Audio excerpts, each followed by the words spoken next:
والصلاة والسلام على أشرف الأنبياء وسيد المرسلين سيدنا محمد وعلى آله وأصحابه أجمعين. اللهم صل على سيدنا محمد وعلى آل سيدنا محمد كما صليت على إبراهيم وعلى آل إبراهيم في العالمين إنك حميد مجيد.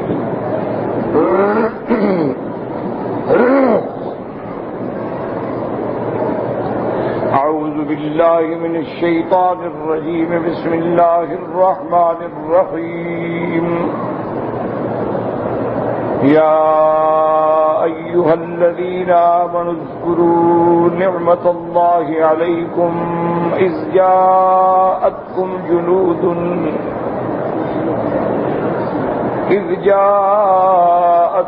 جنود فأرسلنا عليهم ريحا وجنودا لم تروها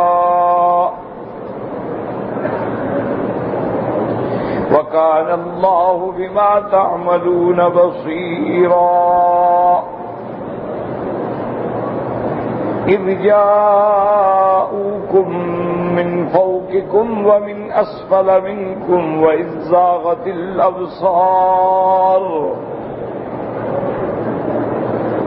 زاغت الأبصار وبلغت القلوب الحناجر وتظنون بالله الظنونا.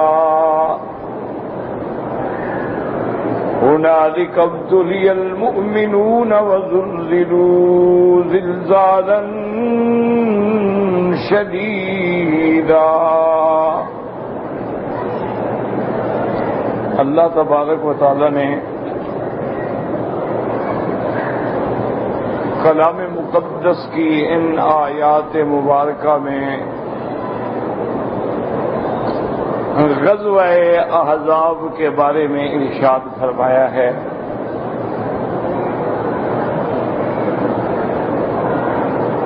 جیسا کہ ابتدائے سورت میں نے عرض کیا تھا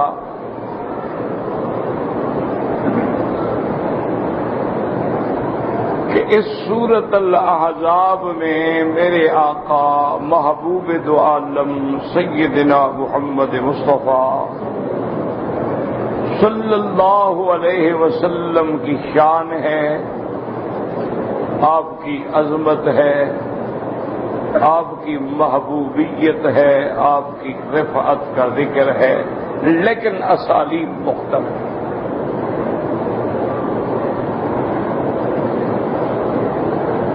اسی ضمن میں یہ قصہ احزاب ہے جس میں بہت بڑا ابتلا ہے لیکن اللہ کے بہت بڑے انعامات بھی.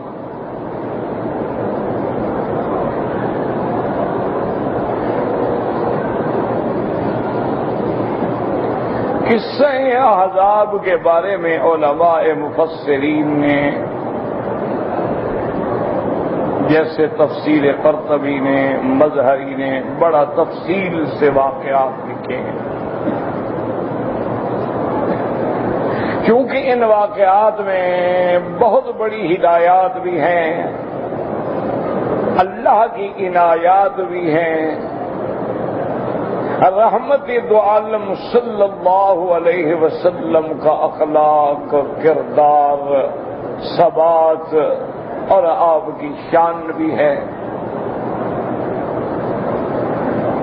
اس لیے مفسرین کرام نے بھی اور مؤرخین نے بھی اس واقعات کو بڑا تفصیل سے لکھا. اصل میں غزوہ اس کو کہتے ہیں، اس جنگ کو، اس لڑائی کو جس میں حضور رحمت دو عالم خود شریک ہوئے ہوں، اس کو کہتے ہیں غزوہ. اور بعض ہوتے ہیں سرایا. سرایا کا معنی کہ حضور نے فوج بھیج دی لیکن خود تشریف نہیں لے گئے،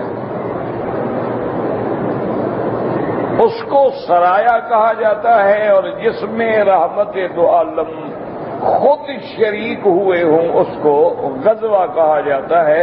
تو یہ غزوۃ الاحزاب اسی لیے ہے کہ اس میں حضور خود موجود ہے.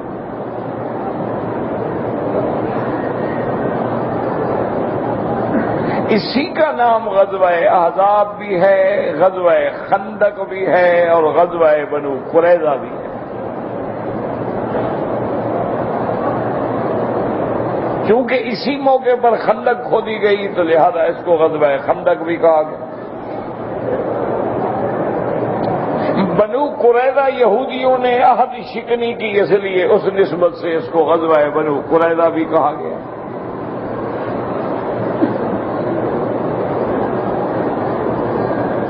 اب بعض مفسرین اور علماء فرماتے ہیں کہ یہ ہجرت کے 4تھے سال کا قصہ ہے، اور بعض فرماتے ہیں کہ نہیں 5ویں سال کا قصہ۔ بہرحال واقعے کا تو کوئی انکار نہیں، اس زمانے میں ڈائریاں رکھنے کا، تاریخیں لکھنے کا تو رواج ہی نہیں تھا، بس قصے یاد رکھے جاتے تھے۔ اب جب لوگوں سے پوچھا جاتا کہ رحمت دو عالم کی ولادت کب ہوئی، حضور پاک کس سال پیدا ہوا، کہتے ولد سنۃ الفیل، جس سال ہاتھیوں والا بادشاہ آیا تھا اسی سال حضور پیدا ہوا۔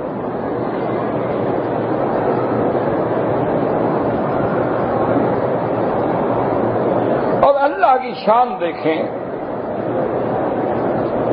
کہ ہجرت کے بعد اللہ نے اسلام کو عزت دی، عظمت دی، شان دی، لیکن امتحان بھی بڑھے۔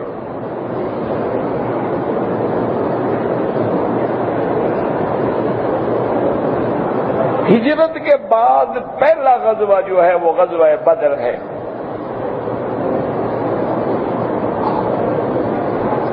غزوہ بدر میں اللہ نے اسلام کو ترقی دی، عظمت دی، غلبہ دیا، کفر کی کمر ٹوٹ گئی، 70 ان کے سردار مارے گئے، 70 قید ہو گئے۔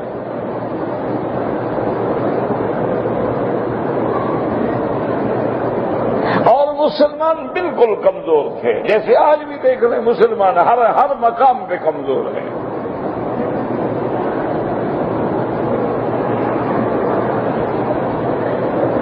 اسی لیے اللہ نے بطور امتنان فرمایا تھا کہ وَلَقَدْ نَصَرَكُمُ اللَّهُ بِبَدْرٍ وَأَنْتُمْ أَذِلَّةٌ، اللہ نے تمہاری مدد کی مقام بدر میں جب تم کمزور تھے۔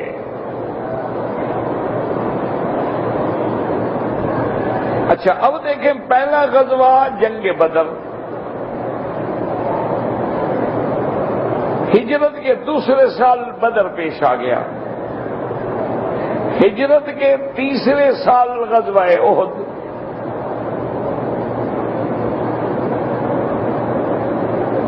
یعنی یہاں جو اللہ نے نصرت دی وہاں آزمائش آ گئی۔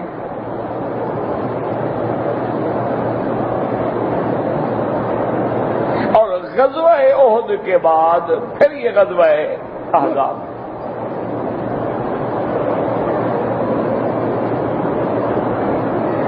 اور اس غزوے کا سبب جو ہے وہ یہ ہے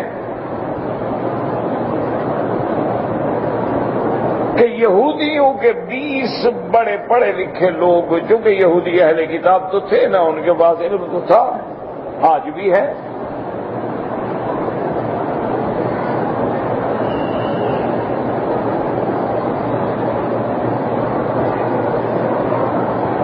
یہود و نصارہ اہل کتاب تھے، یعنی علوم دین بھی رکھتے تھے اور دنیاوی علوم بھی تھے۔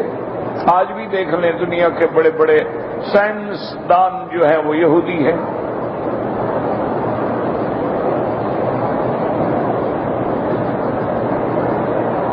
اور دنیا کے بڑے بڑے اقتصادیات کے ماہرین جو ہیں وہ یہودی ہیں۔ دیکھیں اتنی سی اقلیت ہے یہود، یعنی بقول ایک صحافی کے بات تو اچھی نہیں ہے، لیکن بہرحال اس نے بات کی، انہوں نے کہا عرب لوگ اگر اکٹھے ہو جائیں، صرف امت عرب، سارا عالم اسلام نہیں، صرف عالم عرب، امت عرب اکٹھے ہو کر ان کی طرف اکٹھے ہو کے مشترکہ طور پہ اگر پیشاب بھی کرتے ہیں تو یہودی بہ جائیں۔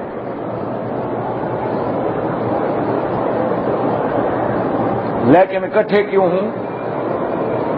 اکٹھے ہو کر مسلمان کیسے ہوا؟ یہاں تو ماشاءاللہ مسجد کا مولوی مؤذن اکٹھا نہیں، ایک مدرسے کے 4 مدرس اکٹھے نہیں۔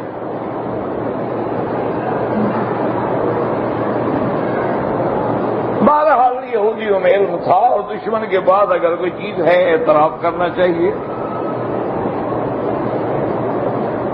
آج بھی اسی لیے وہ لوگ دنیا پہ مسلط ہیں کہ جدید علوم ان کے پاس ہیں، جدید ٹیکنالوجی ان کے پاس ہے، میڈیا ان کے پاس ہے، اور مسلمان ماشاءاللہ خواب غفلت میں ہیں۔ ہمارے ذمہ دار کی کپاس اچھی ہو جائے 2-4 قتل کروا دیتا ہے، اغوا کر لیتا ہے۔ سرمایہ دار کوئی ملانر وغیرہ ٹائپ کا آدمی ہو تو یورپ چلا جاتا ہے، عیاشی کرتا ہے۔ کوئی اور بہت بڑا ملینئر ہو تو لاس ویگاس میں جا کے جوا کھیلتا ہے۔ مسلمان تو مسلمان ہے نا، جو تھوڑا بہت دین سے تعلق رکھتا ہے وہ اسی بات میں الجھا ہوا ہے کہ نبی نور تھے یا بشر تھے۔ 1400 سال میں اس شریف کو پتہ نہیں چلا کہ کس نبی کا کلمہ پڑھتا ہے۔ اور جو علمی لوگ ہیں وہ اس بات پہ لڑے ہوئے ہیں کہ جی تم آمین زور سے کہتے ہو، ایسا کہتے ہو۔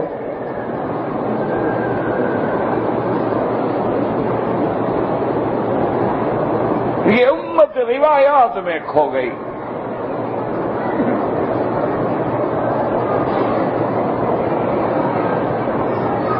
اب نوبت اس جگہ پہ آ گئی ہے کہ مسجدیں بھی الگ ہیں، آذان کے طریقے بھی الگ ہیں۔ ایک کہتے ہیں علی ولی اللہ وسیع رسول اللہ، ایک کہتے ہیں الصلاۃ والسلام علیک یا رسول اللہ۔ نہ وہ حق پہ ہے نہ وہ حق پہ۔ دکھ کی بات ہے، کسی بھی شہر میں چلے جائیں پوچھیں وہ کہیں گے یہ دیوبندیوں کی مسجد ہے، یہ تبلیغ والوں کا مرکز ہے، یہ بریلویوں کی مسجد ہے، یہ بوہریوں کی ہے، یہ آغا خانی، اللہ کی کوئی نہیں مسجد پوری دنیا میں۔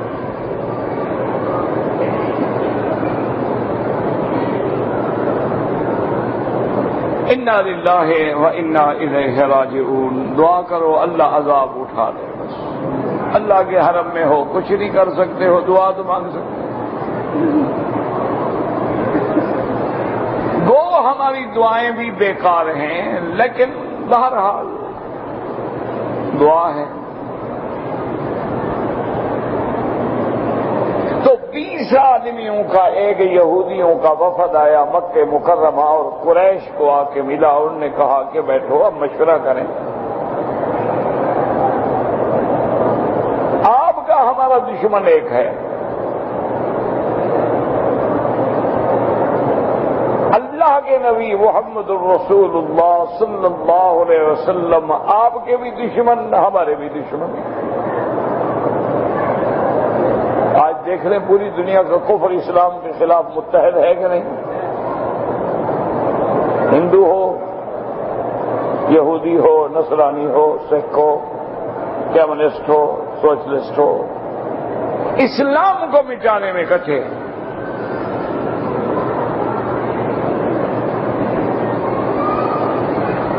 انہوں نے کہا جب ہمارا دشمن مشترک ہے تو ہم مل کر کیوں نہ قوت استعمال کریں کہ ہمیشہ کے لیے مسلمانوں کا ٹنٹا ہی ختم کر دیں۔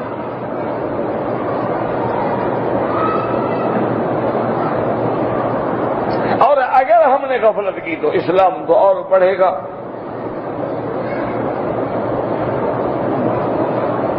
مشرکین مکہ نے کہا کہ ٹھیک ہے آپ لوگ آئے ہیں اور بات ٹھیک ہے آپ کی، لیکن ہمیں سوچنے کا موقع دیں۔ ٹھیک ہے سوچو۔ رات کو مشرکین کے سارے سردار اکٹھے ہوئے، انہوں نے کہا دیکھیں حضور سو ہمارے دشمن ہیں، اسلام ہمارا دشمن ہے، لیکن یہ بھی تو ہمارے خیر خواہ نہیں ہے نا، یہ یہود بھی تو ہمیں گندا کہتے ہیں، مشرک کہتے ہیں، یہ بھی تو اہل کتاب ہیں۔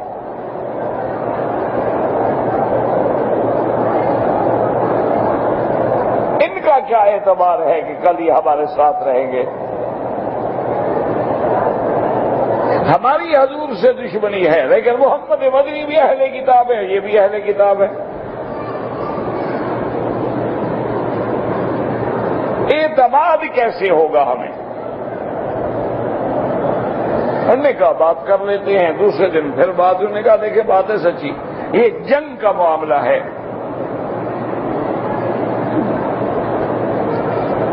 اور ہم مکہ سے چڑھائی کریں گے، ہمارے درمیان اور مدینے درمیان تقریباً 500 کلومیٹر کا سفر ہے۔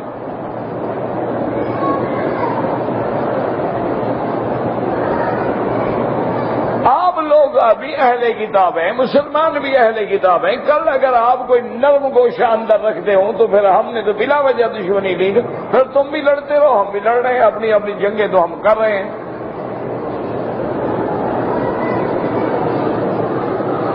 انہوں نے کہا کہ نہیں، بات سنو، ہم تمہیں اعتماد دلاتے ہیں، اللہ کے کعبے کے دیوار کے ساتھ ہاتھ لگا کے سینہ لگا کے اکٹھے ہو کے ہم عہد کریں گے کہ اسلام کو مٹانے میں ہم اکٹھے ہیں۔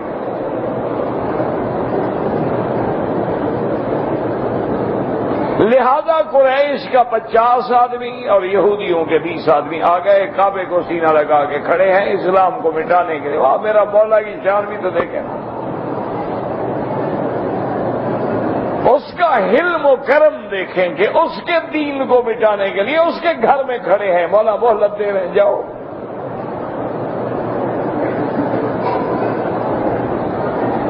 ورنہ اگر اصحاب فیل پہ اللہ ابابیل بھیج سکتے ہیں تو ان 50 آدمیوں کا مر جانا کون سا مشکل تھا؟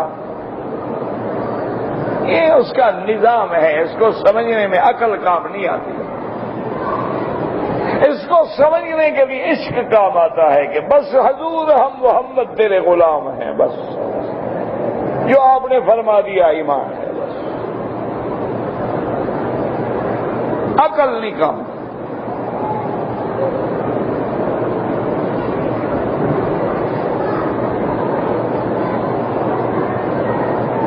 انہوں نے آپس میں معاہدہ کیا، معاہدہ کرنے کے بعد وہ 20 یہود جو تھے یہاں سے روانہ ہوئے اور قبیلہ غطفان جو بہت بڑا قبیلہ تھا، بہت بڑا طاقتور جنگجو قبیلہ تھا، ان کے پاس پہنچے۔ انہوں نے کہا دیکھیں قریش سے ہمارا معاہدہ ہو گیا ہے، تم بہت بڑا قبیلہ ہو، بڑی قوت ہو، بڑی طاقت ہو، ہم تمہارے پاس آئے ہیں، تم بھی ہمارے ساتھ مل جاؤ تاکہ اسلام کو تو ایک دفعہ مٹا دینا، یہ مسئلہ تو ختم ہونا۔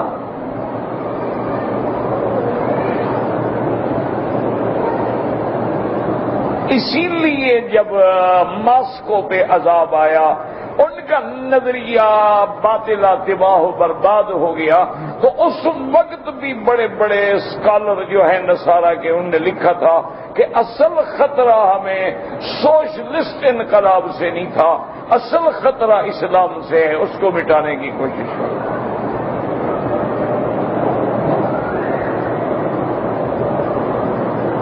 یہ تو ایک نظریہ تھا، مٹ گیا، کیا ہو گیا؟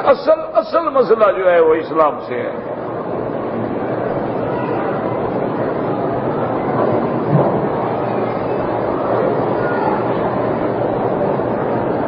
بنو غطفان نے کہا کہ بھئی بات ٹھیک ہے، ہم تمہارا ساتھ دیتے ہیں، حضور سے ہماری بھی دشمنی ہے، لیکن تم ہمیں کیا دو گے؟ آخر اتنا بڑا سفر کر کے ہم قبائل لے کے آئیں، جنگجو لے کے آئیں، سوار لے کے آئیں۔ انہوں نے کہا بات سنو، خیبر کی 1 سال کی جو کھجور ہے نا وہ ہم آپ کو دیں گے۔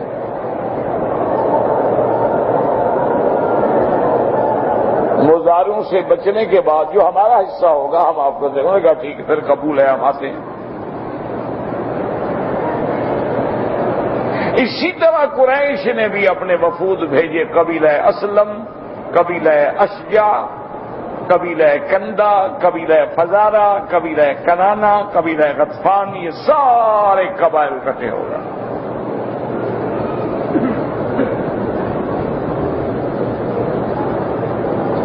سارے قبائل اکٹھے ہونے کے بعد ہدف کیا ہے کہ اسلام کو مٹانا ہے.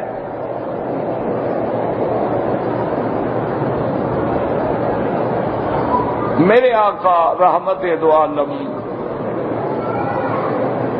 محبوب دو عالم سیدنا محمد مصطفیٰ صلی اللہ علیہ وسلم کو خبر ملی کہ یا رسول اللہ اس طرح قریش نے، یہود نے، غطفان نے، اشجع نے، فزارہ نے، سب قبائل نے فیصلہ کر لیا ہے اور وہ چڑھائی کرنے والے.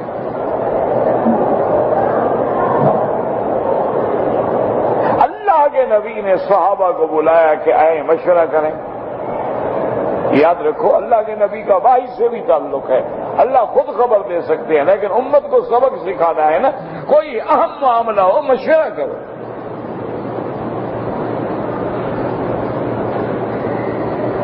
اس لیے اللہ نے حکم فشاورہم فی الامر فَإِذَا عَزَمْتَ فَتَوَكَّلْ عَلَى اللَّهِ.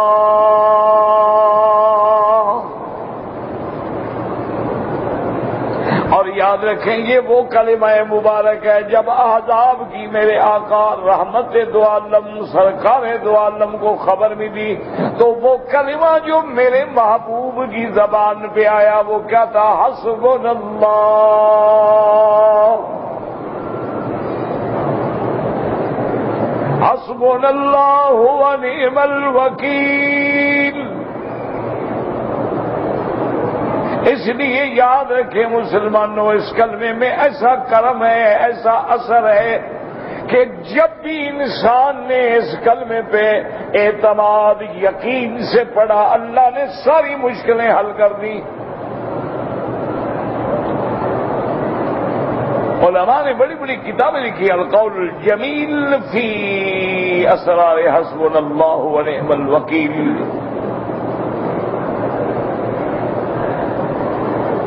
یہ وہ کلمہ ہے جو حضور کی زبان پہ آیا، یہی وہ کلمہ ہے جو صحابہ کی زبان پہ آیا. قالوا حسبنا اللہ ونعم الوکیل.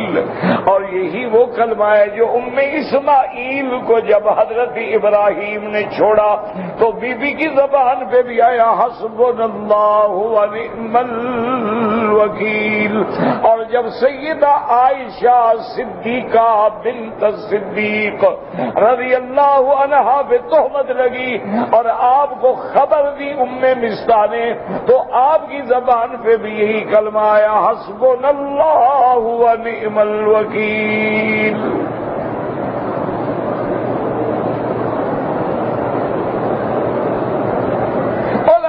پڑھنے کے طریقے لکھے، کسی نے کہا 300 دفعہ پڑھو، کسی نے کہا 500. اصل بات یہ ہے کہ یقین کے ساتھ جتنا ہو پڑھو. ہر مشکل، ہر بلا، ہر دشمن اللہ کی قدرت ہے. اس کلمے پڑھنے سے ایسے اڑ جاتے ہیں جیسے بادل ہواؤں میں اڑ جاتے ہیں.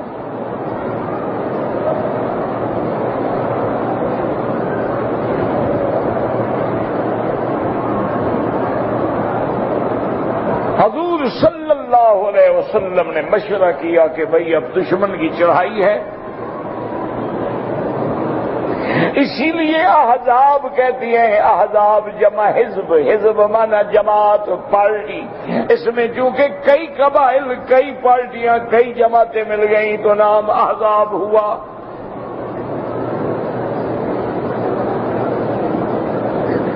سب صحابہ نے مشورہ دیا اور ان میں حضرت سلمان بھی ہے فارسی رضی اللہ عنہ.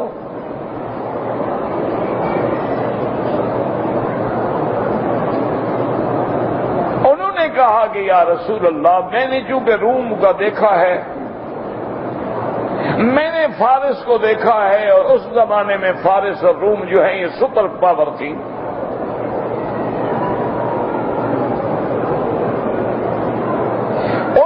جب لڑائیوں میں دشمن کی تعداد سے زیادہ خطرہ ہو تو وہ اپنے حفاظت کے لیے راستے سے خندق کھود دیتے ہیں. تاکہ دشمن خندق عبور نہ کر سکے، اور خندق کے دوسرے کناروں پہ تیر انداز اور بڑے بڑے نیزہ باز اور بڑے بڑے جنگجو کھڑے کر دیے جاتے ہیں۔ جو بھی دشمن آئے بھاگے، تو خندق ہے، سیدھا تو نہیں آئے گا نا، آخر پھلانگے گا، کیسے پھلانگے گا؟ اگر اندر اتر کے چڑھیں گے تو آگے تیر انداز کھڑے ہیں۔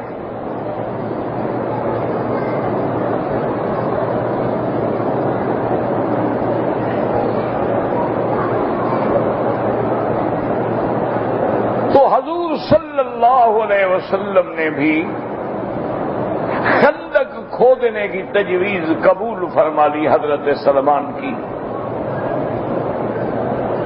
اسی سے سبق ملا کہ اسلام یہ نہیں کہتا ہے کہ بس میرا نام لو اور ٹکرا جاؤ، اسباب پر بھی نظر کرو۔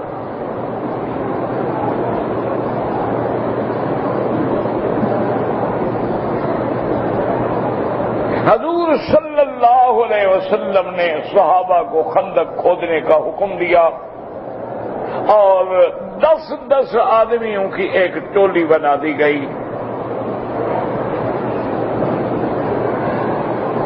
اب حضرت سلمان رضی اللہ تعالی عنہ بڑے قوی آدمی تھے، جوان آدمی تھے، مضبوط آدمی تھے، اور خندق کھودنے کا تجربہ بھی رکھتے تھے، لہذا انصاری کہیں ہماری جماعت میں آئے، مہاجر کہیں ہماری جماعت میں آئے۔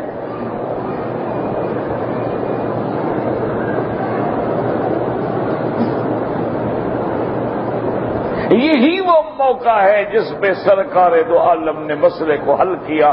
آپ نے فرمایا بھی مہاجر و انصار دونوں نہ لڑو، سلمان و منا من اہل البیت، سلمان تو ہمارے اہل بیت کا فرد ہے۔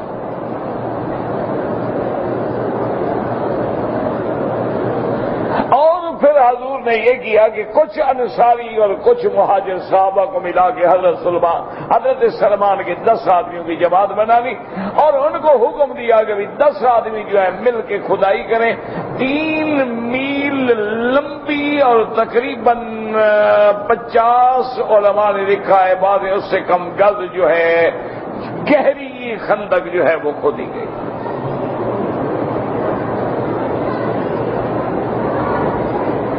آج بھی اس خندق کے آثار موجود ہیں جبل سلا سے۔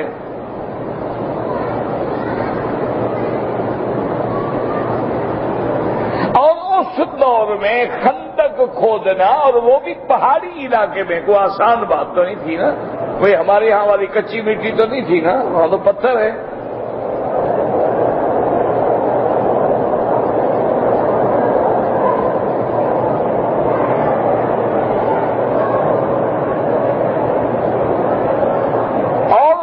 سب سے بڑی بات دیکھیں، کمال دیکھیں کہ خندق کھودنے میں خود میرا محبوب محمد مصطفیٰ بھی موجود ہے۔ اس سے امت کو سبق دیا گیا کہ قائد وہ نہیں ہوتا جو لوگوں کو آرڈر کرے، بلکہ خود بھی شریک ہو۔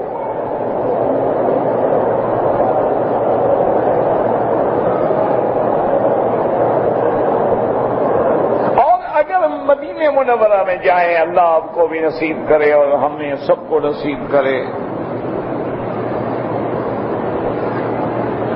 تو خندق جہاں کھودی گئی ہے آدمی حیران ہوتا ہے کہ آخر وہ تو راستہ الگ ہے، وہاں خندق کھودنے کی کیا ضرورت تھی؟ دیکھو نا، مثال کے طور پہ مکہ شریف ادھر ہے، ادھر سے دشمن نے آنا ہے تو خندق تو ہم یہاں کھودیں، ان کو روکے، خندق ادھر کھودی جا رہی ہے، اس کی کیا وجہ ہے؟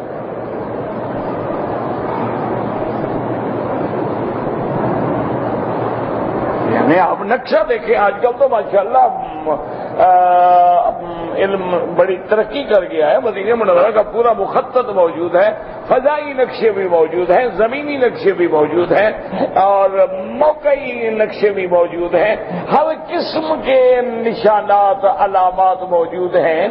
آخر وجہ کیا تھی کہ بھی خندق تو یہاں کھودی ہے، ان کا راستہ روکنا ہے ہم نے۔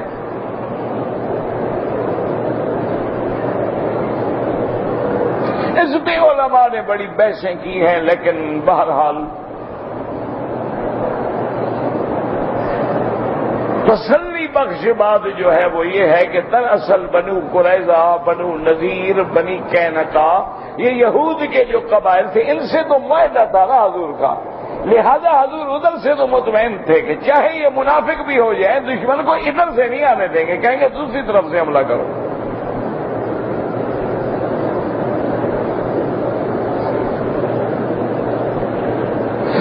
دوسرا جو جس کو آج کل آپ جانتے ہیں ہرہ شرقیہ، ہرہ غربیہ کہا جاتا ہے، یہاں اتنی سنگ ریزے والا پتھر تھا کہ یہاں سے کوئی لشکر گزر ہی نہیں سکتا تھا۔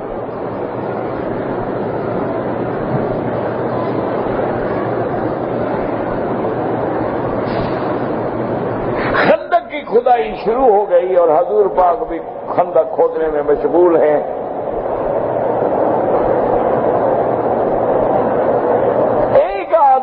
تقریباً 10 گز لمبی اور گہری خندق روز کی کھودتا تھا۔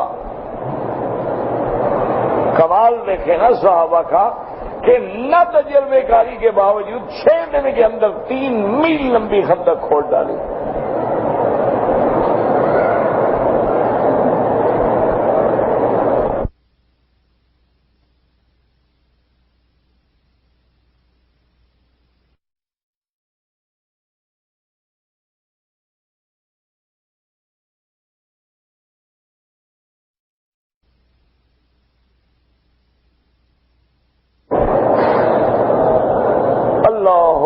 اور اللہ کی شان دیکھیں کہ جو مشورہ دینے والا ہے حضرت سلمان اور جو تجربہ کار ہے اسی کے حصے میں ایک ایسا پتھر آ گیا کہ کدال ٹوٹ گئے، اوزار ٹوٹ گئے، وہ پتھر ٹوٹنے کا نام ہی نہیں لیتا۔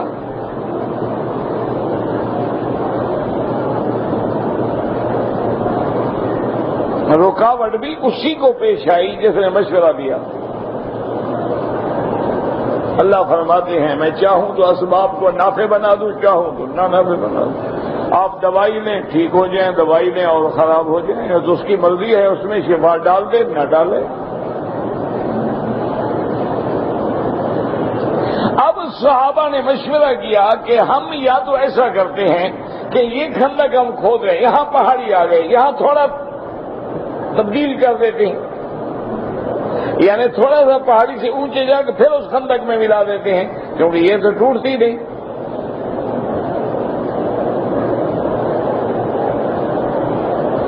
لیکن حضرت سلمان نے اور باقی 9 صحابہ نے کہا، اس نے کہا کہ نہیں، خندق کا خط جو ہے، لکیر جو ہے وہ کھینچی ہے محمد مصطفیٰ نے، ہم اس کو بدل نہیں سکتے جب تک حضور اجازت نہ دیں۔ صحابہ زمین پہ کھینچی ہوئی لکیر نہیں بدلتے، اور عاشقوں نے اذان بھی بدل دی ہے، صلاۃ و سلام میں جمعہ نمازیں بھی بدل دی ہیں۔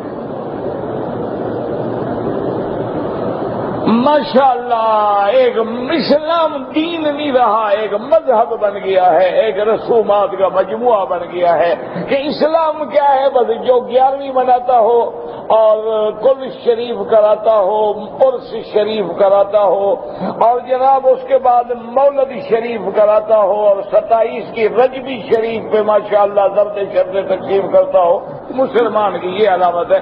نماز پڑھے نہ پڑھے بس 11ویں والا چھڑائے گا۔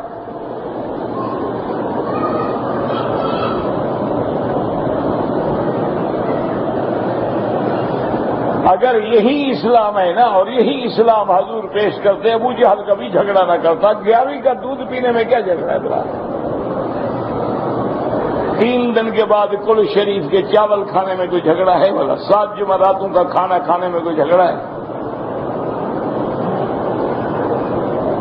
مولد النبی والے دن لائٹنگ کرنے کا، بجلیاں جلانے کا، شمع لگانے کا کیا جھگڑا ہے بھائی؟ مجھے بتائیں آپ، جھگڑا کیا ہے؟ جھگڑا تو تب ہے نا جب ضرب پڑتی تھی کہ لا عبدو ما تعبدون۔ جھگڑا تو تب شروع ہوتا ہے نا کہ جب اللہ کا نبی کہتا ہے بدبختو جس کو تم خدا مانتے ہو میں نہیں مانتا، جیسے تم عبادت کرتے ہو میں نہیں کر سکتا، جنہیں تم مشکل کشا حاجت روا سمجھتے ہو میں انہیں کچھ بھی نہیں سمجھتا۔ جن کی تم منتیں مانتے ہو، چڑھاوے چڑھاتے ہو، غلاف ڈالتے ہو، بلیدان کرتے ہو، یہ تم نے نام رکھے ہوئے ہیں، یہ کو خدا کے بھیجے ہوئے نہیں ہیں۔ یہاں سے جھگڑا ہو گیا، دیکھو ہمارے خداؤں کو گالیاں دیتا ہے۔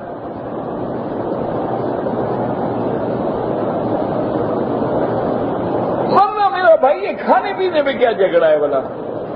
ایک دن تم نے خیرات پکا لی، ایک دن میں نے پکا لی، ایک دن تم نے اچھا کھانا کھا لیا، ایک دن میں نے اچھا کھانا کھا لیا، جھگڑا کیا ہے؟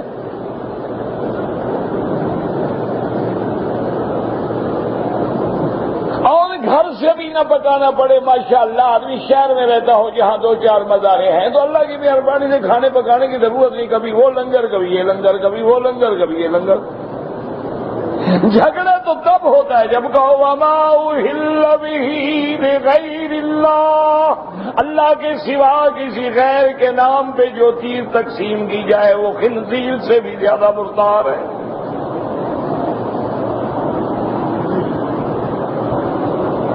یہ میں نہیں کہتا، قرآن کہتا ہے حرمت علیکم المیتۃ، پہلا نمبر حرام میں کیا ہے؟ مردار جان جو خود مر جائے۔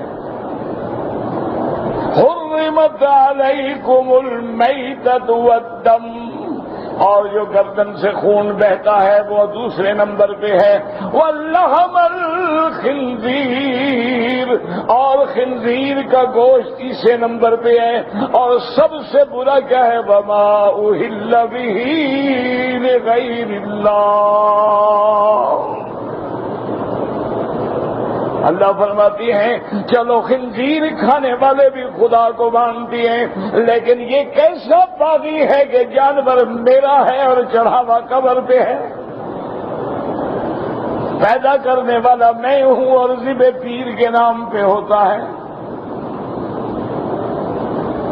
اسی لیے یاد رکھیں یہاں لڑائی ہوتی ہے، ورنہ کھانے پینے میں کیا جھگڑے ہیں؟ کچھ بھی نہیں ماشاءاللہ۔ اسی لیے دیکھیں نا جیسے مولوی کو گوشت مل جائے وہ کبھی جھگڑا نہیں کرتا، ٹھنڈا ہو جاتا ہے، اللہ کی رحمت سے مزے کر، گاڑیاں شڑیاں یہ ہے وہ ذرا ہاتھ، یہ جھگڑا تو وہی کرتا ہے جو ہم جیسا کلندر جلد حرف لا الہ کچھ بھی نہیں رکھتا، کبھی کسی نے کپڑا بنا دیا، کبھی کسی نے جوڑا بھیج دیا، کبھی کسی نے ٹوپی پہن دی، ہم بڑے آدمی بن گئے۔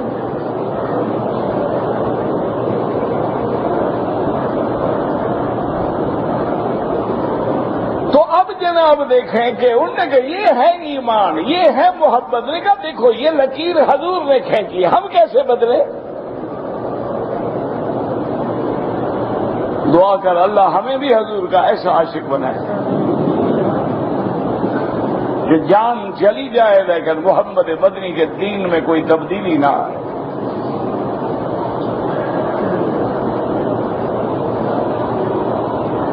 اللہ اکبر اللہ اکبر۔ حضور کی خدمت میں آ گیا کہ یا رسول اللہ یہ واقعہ پیش آ گیا، آپ نے فرمایا ٹھیک ہے۔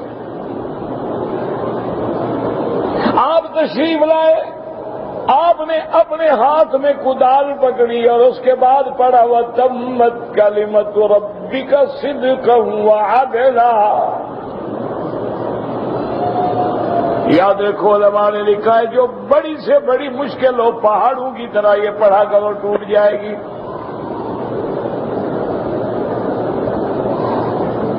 قرآن پڑھو، قرآن سیکھو، یہ منتر شنتر جنتر منتر سارے ان سے جان چھڑاؤ۔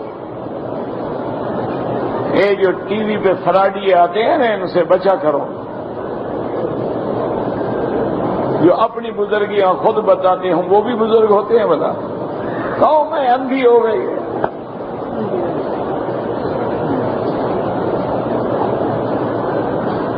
وَتَمَّتْ كَلِمَتُ رَبِّكَ صِدْقًا وَعَدْلًا، اور حضور نے چوٹ ماری، پتھر آدھا ٹوٹ گیا۔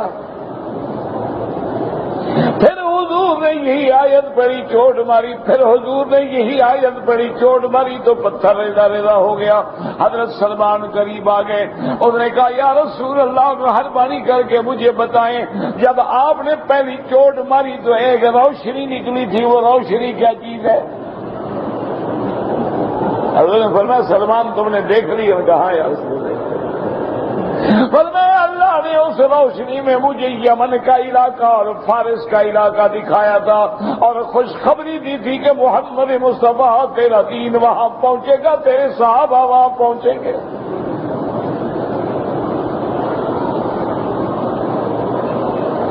دور میں بھی کفر مذاق اڑاتا تھا، قریش مذاق اڑاتے تھے، یہودی مذاق اڑاتے تھے کہ دیکھو مدینہ منورہ کو بچانے کے لیے تو خندقیں کھود رہے ہیں اور خبریں دے رہے ہیں فارس فتح کریں۔ اسلام والوں سے ہمیشہ مذاق ہوتا ہے، یہ نئی بات نہیں ہوتی۔ دیکھو جی مدینہ منورہ کی حفاظت کے لیے تو خندق کھود رہے ہیں اور خود حضور پتھروں پہ کام کر رہے ہیں، آپ کا سینہ مبارک جو ہے سارا مٹی سے بھرا ہوا ہے، اور خبر دے رہے ہیں کہ کسرا فتح ہوگا، یمن فتح ہوگا، روم فتح ہوگا، اور کہاں کہاں کے وہ ملک خبر دے رہے ہیں۔ عجیب بات ہے۔ تو اب خندق جو ہے اس طرح یعنی تیار ہوئی، اور یہ وہی واقعہ ہے، وہی غزوہ ہے، غزوہ خندق، جس میں صحابہ کے بھوک کا اور فاقے کا یہ عالم ہو گیا کہ صحابہ نے پیٹ پہ پتھر باندھے۔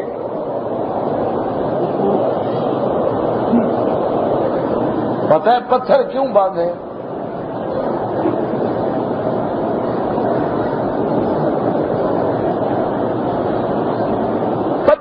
باندھنے کی وجہ یہ تھی، علماء نے فرمایا کہ اگر پیٹ خالی ہو تو پھر کمر اور صلب جو ہے وہ ٹیڑھی ہو جاتی ہے یا مار کھا جاتی ہے۔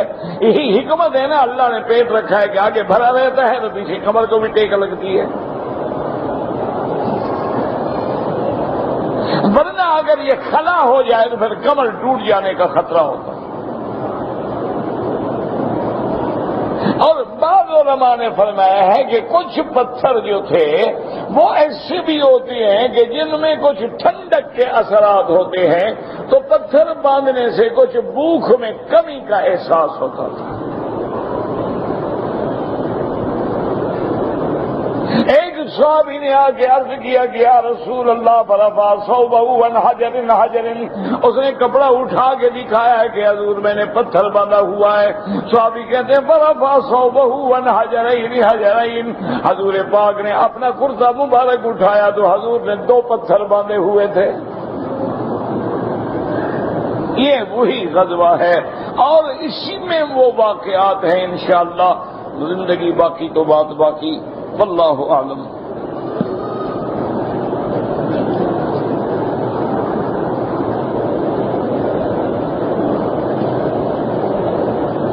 بھائی اللہ کے حرم میں، حرم کی جہاں تک حد ہے، مانا مسجد عائشہ حد ہے، ادھر جیرانہ حد ہے، عرفات حد ہے، تو اس ساری مسجد الحرام میں جہاں بھی نماز پڑھو تو 1 کا لاکھ ملتا ہے، لیکن اللہ کے کعبے میں پڑھو پھر 1 کا لاکھ تھوڑا رہتا ہے، وہ تو پھر 27 لاکھ ہو جاتا ہے، اور کعبے کے قرب کی وجہ سے جو رحمتیں برستی ہیں وہ علیحدہ ہیں۔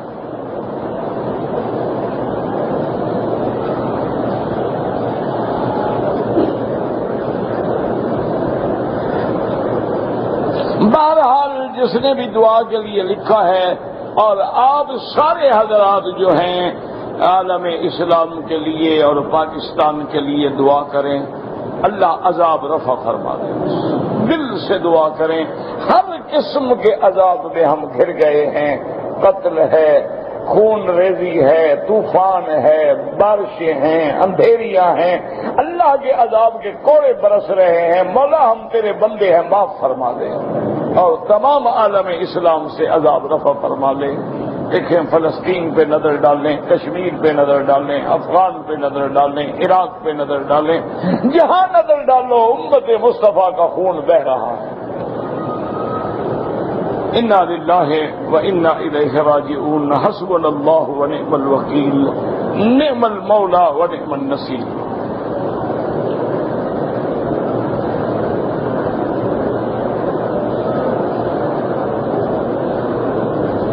میں نے پتہ نہیں کیا کہتا ہے دیکھا ہے،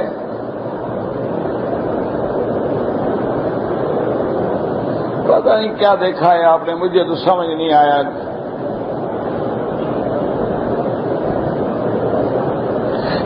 جس صف میں درس کے لیے لوگ بیٹھے رہتے ہیں ان کی جگہ جو تم نہیں چھوڑتے ہو کیا کریں؟ مجھے یہ حل بتاؤ نا۔ مسلمان ہے جہاں قبضہ ہو گیا اور لینڈ مافیا ہے جہاں بیٹھ گیا۔ زمین ہلے تو ہلے، مسلمان تو نہیں ہلتا۔ دیکھا نہیں یہ سب میں کھڑے ہیں، اگلی سب کھڑی پڑی ہو کھڑا ہے، کہہ دو حاجی صاحب، اگلی سب کہتے ہیں آپ اندھے ہیں، آپ چلے جائیں۔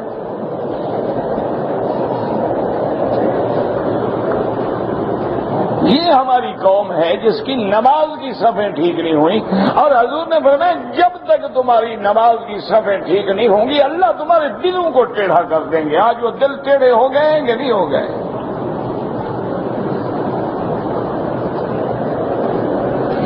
لاکھوں روپے خرچ کر کے عمرے پہ آئے، ایک قدم ہل کے اگلی صف پوری نہیں کرتا۔ لاکھوں روپے خرچ کر کے عمرے پہ آیا ہے، اپنی بیوی کو، بیٹی کو، بہن کو نہیں سمجھا سکتا۔ کبھی اذان سے 15 منٹ پہلے طواف پورا ہو نہ ہو چھوڑ دو، باہر آ جاؤ تاکہ لوگوں کی نماز بھی خراب نہ کرو، دھکے بھی نہ کھاؤ۔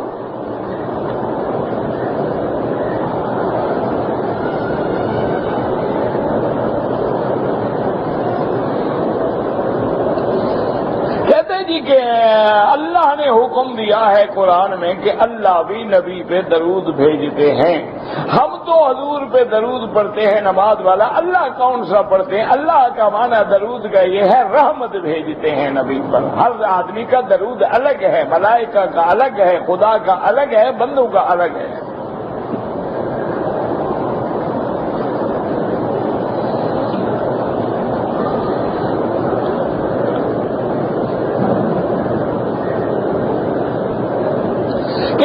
علماء میں کوئی اختلاف نہیں ہوتا۔ میں نے علماء کا کہا تھا، انگوٹھا چومنے کا جو فتویٰ دیتا ہے وہ عالم تھوڑا ہوتا ہے۔ جو انگوٹھا چومنے والا ہو تو انگوٹھا چھاپ ہوا، عالم کہاں ہوا؟ وہ تو انگوٹھا پارٹی ہوئی، انگوٹھا پارٹی بھی کبھی عالم ہوتی ہے؟ جس کو نہ قرآن نظر آئے نہ حدیث نظر آئے فتویٰ دے دے۔ اللہ کہتا ہے درود پڑھو، نبی پاک کہتا ہے درود پڑھو، یہ کہتے ہیں انگوٹھا چومو۔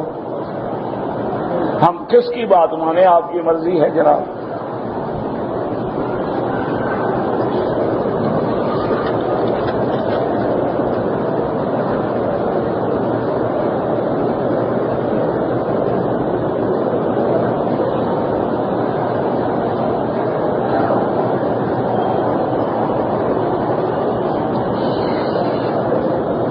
یا اختی انا ادعوک ربنا یسہل علیکم امر الزواج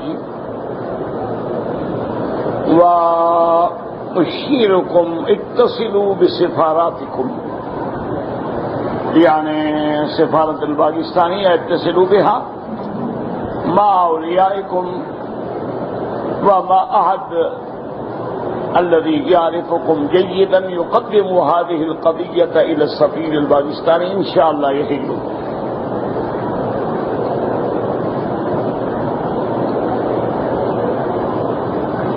طواف کرتے ہوئے میں نے ٹیلی فون سن لیا، ہاں جی بالکل جائز ہے، اب اس کے بغیر تو تم رہ نہیں سکتے نا۔ جب تک یہ ایجاد نہیں ہوئے تھے دنیا مر گئی۔ بہر صورت طواف اللہ کے ذکر کا مقام ہے، ان چیزوں سے بچیں۔ کوئی مجبوری کی بات ہے تو سن لو، ورنہ بند کر دو، طواف کے بعد سن لو۔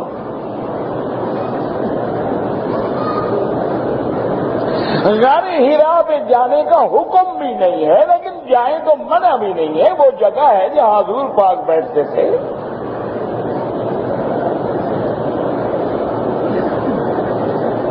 اگر کسی لڑکی نے عدالت سے تنسیخ نکاح کے بعد ڈگری لے لی ہے وہ طلاق نہیں ہوتی، وہ لال نکالے کا قانون ہے۔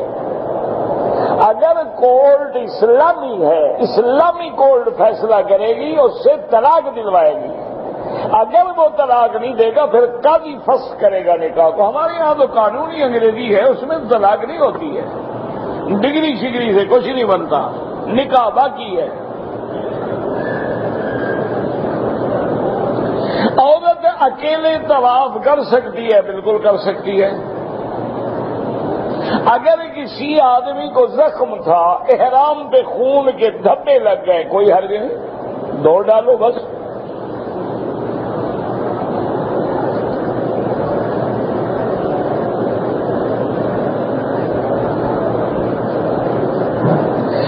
میں جہاں رہتا ہوں وہاں ایک مسجد ہے اور وہ روزانہ ایک کتاب پڑھتے ہیں اور جس میں سارا شرک بھرا ہوا ہے، تو ایسے آدمی کے پیچھے نماز نہیں ہوتی۔ یاد رکھو، مشرک کے پیچھے اور مبتدع کے پیچھے نماز نہیں ہوتی۔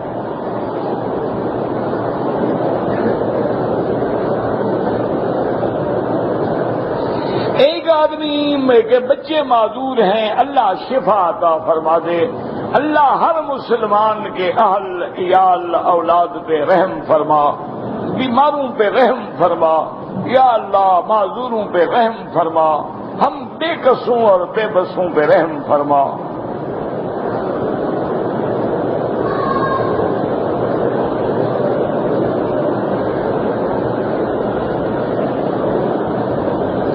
بہرحال کچھ لوگ ایسے ہیں جو حرمین الشریفین میں پیسہ بٹورنے کے لیے جھوٹ بولتے ہیں کہ حادثہ ہو گیا، یہ ہو گیا، گھڑی رکھ لو، فلاں۔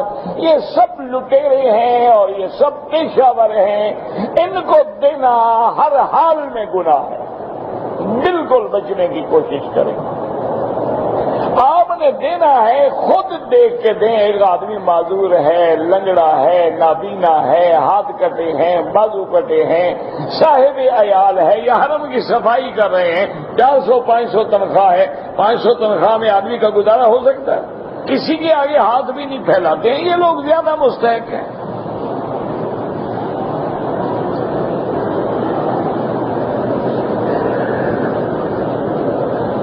اگر نہانے والے تولیے سے میں نے تہمت باندھ لی، کوئی حرج نہیں، جس سے باندھنے سے کیا ہوتا ہے؟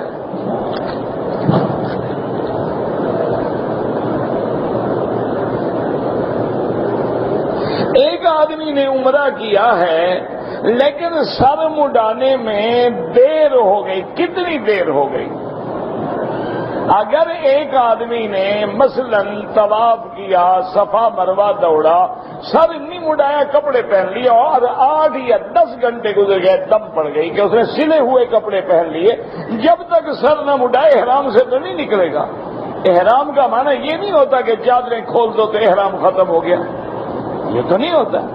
احرام نیت کا نام ہے۔ لبیک پڑا، احرام کے احکام شروع ہو گئے، اور وہ اس وقت تک بندہ احرام سے نہیں نکلے گا جب تک سر پہ اس طرح نہ پھروائے یا بال نہ کٹوائے۔ تو اگر اس نے اس طرح نہیں پھروایا، بال نہیں کٹوائے اور اس نے سلے ہوئے کپڑے پہن لیے اور اس کے بعد وہ 1 گھنٹہ 2 گھنٹے میں نہیں 12 گھنٹے حضرت کوئی آدمی آئے تو دم پڑ گئی، سر بھی مڈوائے اور دم بھی دے۔ یہ نہیں کہ اب دم دے دے سر نہ مڈوائے، جب تک سر نہ مڈوائے گا گویا حالت احرام میں ہے، یعنی وہ یہ سمجھا جائے گا کہ احرام میں ہے۔ حتیٰ کہ علماء کہتے ہیں اس 12 گھنٹے میں اس نے اور کوئی حرکت کی بیوی کے ساتھ یا وہ خوشبو والے صابن سے نہا لیا اور دم پڑتے چلے جائیں گے، کیوں وہ تو احرام میں ہے اور متعدد غلطیاں کرتا چلا جا رہا۔ اس لیے میرے عزیز، جب عمرہ کرو، جب حج کرو، پہلے دین سیکھو، اور کوئی مسئلہ نہیں ہے کہ 2 رکعت پڑھو، لبیک اللہم لبیک پڑھتے ہوئے مکے میں آؤ، طواف کرو، 2 رکعت پڑھو، صفا مروہ دوڑو، اس طرح پھراؤ، عمرہ ختم۔ کون سا اس میں ایسی مشکلات ہیں جو حل نہیں ہوتی؟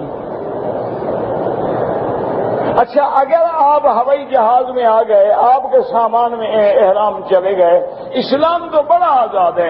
اسلام کہتا ہے کہ تم قمیض اتار لو، بنیاد نکال لو، شلوار میں بیٹھے رہو، وہی قمیض کندھے پہ ڈال دو، کوئی وضو نہ کرو، کوئی غسل نہ کرو، کوئی 2 رکعت نہ پڑھو، وہیں بیٹھے بیٹھے لبیک بعمرۃ لبیک اللہم لبیک لبیک لا شریک لک لبیک پڑھ لو، تمہارا احرام ہو گیا۔ جب جتنے اترو چادریں باندھ لو، کوئی مسئلہ نہیں۔ اسلام میں تو بے انتہا آسانی ہے، لیکن ہر آدمی ہر کام سیکھنے کے لیے محنت کرتا ہے۔ ایک اسلام ایسے چلو یار لوگ کریں گے ہم بھی کر لیں گے، کیا مطلب ہے بھائی؟ بڑا آسان سا مسئلہ ہے۔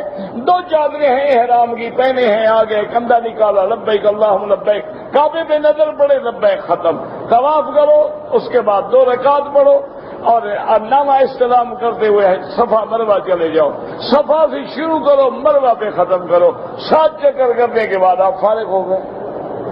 تو کوئی مسئلہ نہیں، کوئی مشکل نہیں، کوئی پریشانی نہیں، لیکن یہ ہے کہ اللہ تبارک و تعالی ہمیں دین پہ چلنے کی، سیکھنے کی اور عمل کرنے کی توفیق دے۔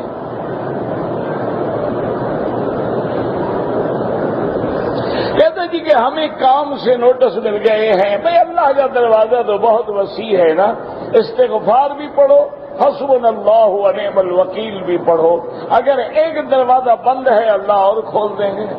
ربنا تقبل منا انک انت السمیع العلیم وتب علینا انک انت التواب الرحیم یا حی یا قیوم یا ذا الجلال والاکرام یا ذا الجلال والاکرام یا حی یا قیوم برحمتک نستغیث یا حی یا قیوم برحمتک یا ارحم الراحمین رب اغفر وارحم واعف وتکرم وتجاوز عما تعلم انك تعلم ما لا نعلم انك انت الله الاعز الاكرم اللهم فرج هم المهمومين نفس كرب المكروبين وقض الدين عن المدينين واشفنا واشف مرضانا ومرضى المسلمين یا اللہ بیماروں کو شفا عطا فرما، بے حیاؤں کو حیا عطا فرما، بے دینوں کو دین عطا فرما، بے اولادوں کو اولاد عطا فرما، جن کی اولاد ہے ان کو صالح بنا، جن کے گھروں میں بچیاں ہیں ان کے رشتے آسان فرما دے، سہل فرما دے،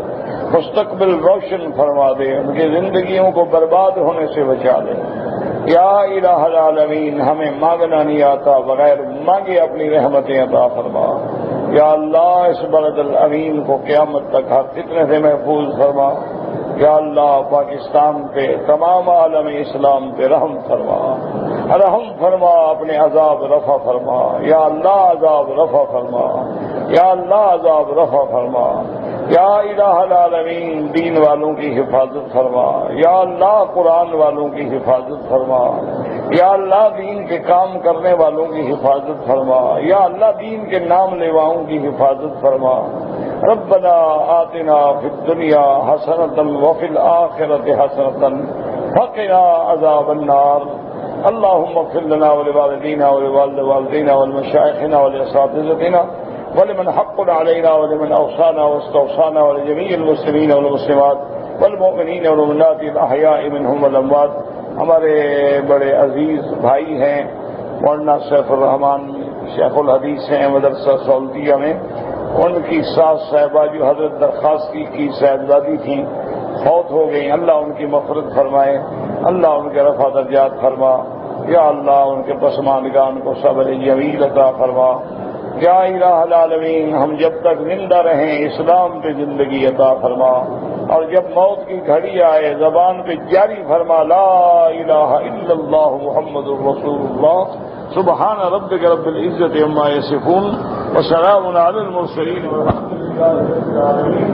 اللهم صل علی سیدنا محمد